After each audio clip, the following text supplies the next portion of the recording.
There's a lot of stuff happening in the world right now that can lead to the thought, this should not be happening.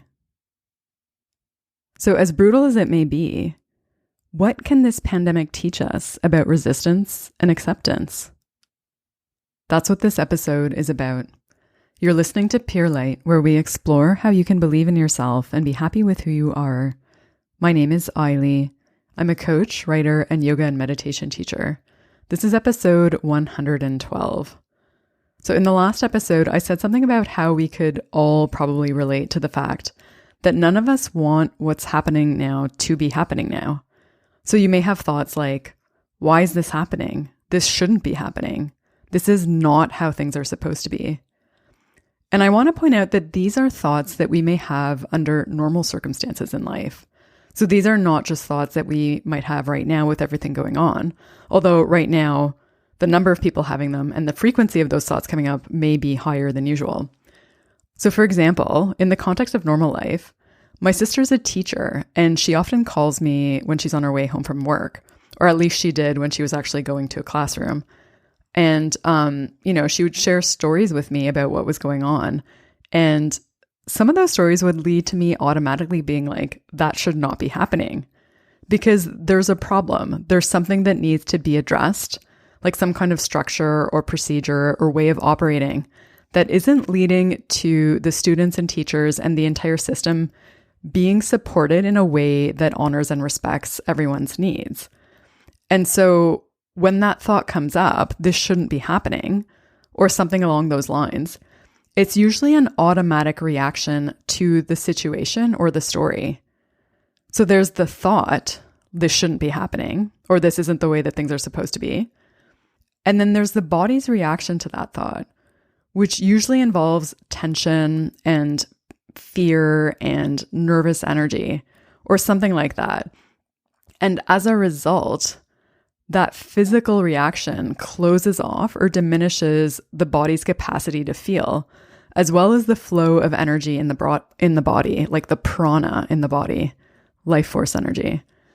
So that state is a state of resistance, and it's being created as a result of the thoughts about the situation. So I was feeling that state a lot a couple of weeks ago when things really started kind of shifting dramatically and quickly, and we were told to stay home as much as possible. Like I was feeling pretty stressed out and starting to do things like have an extra cup of coffee every morning or have a glass of wine after dinner. And those are things that I don't do that often. And so that was just kind of compounding what I was already feeling, like that anxiety, that stress, that nervous energy. And then I was talking to my friend Romina, and she shared something with me. She was like, my soul chose this experience. And as soon as she said that, I could feel the truth of that in my body. So it's almost like my body relaxed and surrendered to the uncertainty. And I was able to accept that this is happening in a way that I hadn't really before. And before I go into what I mean by acceptance, I want to say a few things. So this situation right now, it's fucking brutal. It's hard. It's going to be hard for a while. And there are systemic structures and ways of operating that need to change and evolve to support humanity in ways that we haven't really considered before. And so with that context in mind, here's what I mean by acceptance. So acceptance doesn't mean endorsement or agreement or passivity. It doesn't mean that you like what's going on in the world. And it doesn't mean that you don't think that things need to change. Like I said before, I think some of the ways that we operate and some of the things that we value collectively are going to have to shift as a result of this. So acceptance just means that you aren't opposing what's happening internally. So you aren't adding a layer of judgment to the circumstances or events that puts you into a state of resistance. Resistance is a state of being where you're emotionally and energetically opposing something. So the opposite of that is acceptance of what's going on and surrender to what's going on. Surrender to the fact that this is far beyond what each of us can individually control. Like all we can do here is our best to protect ourselves and the people around us by following the recommendations. So even if you don't believe the thing that I shared before that Romina told me, that my soul chose this, it's worth asking yourself, what would I need to do or to let go of to truly surrender and accept what's happening? And it's worth looking at your thoughts. So rather than saying this shouldn't be happening, which is often an automatic reaction, and it often creates that inner state where you're opposing what's happening, you could say something like, I don't want this to be happening. I don't like this. This is brutal. And all I can do right now is the best that I can. Everyone is doing the best that they can. Because when you're in a state of resistance, your capacity to process your emotions is diminished because so much energy is tied up in that resistance. So it's almost like resistance is a way of protecting you from feeling fully or from fully experiencing what's happening. And I don't think this is something that we do intentionally. It's something that happens when we don't give ourselves the time and space we need to process.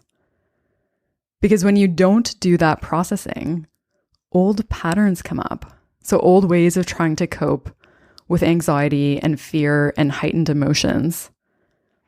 And that's when things like numbing and distraction and avoidance and, being in a bad mood, being quick to get angry or getting into negative thinking spirals, that's when that stuff happens more easily. And being in that state leads to poorer choices. I think that's why I started having a glass of wine after dinner every night. It wasn't for enjoyment. It was like a bit of a coping mechanism, which is a totally different thing. So it's much better to actually face the thing that you're avoiding, meaning actually feel the feeling and experience it fully so that you can process it and let it go. I've had to start meditating more than usual to give myself that space and time to process everything that's coming up. Because if I don't, I'm just going to stay in a state of resistance. So I want to share 3 Eckhart Tolle quotes with you. Acceptance of the unacceptable is the greatest source of grace in this world. Surrender is the simple but profound wisdom of yielding rather than opposing the flow of life. Whatever you accept completely will take you to peace, including the acceptance that you cannot accept, that you are in resistance. So I know that this is hard. It's hard to accept what's going on. But even if you can't accept what's happening, you have the power to accept your emotional reaction to it, even if that is a state of resistance. Your inner state is a reflection of what you're telling yourself about what's happening and how you're processing everything that's coming up for you.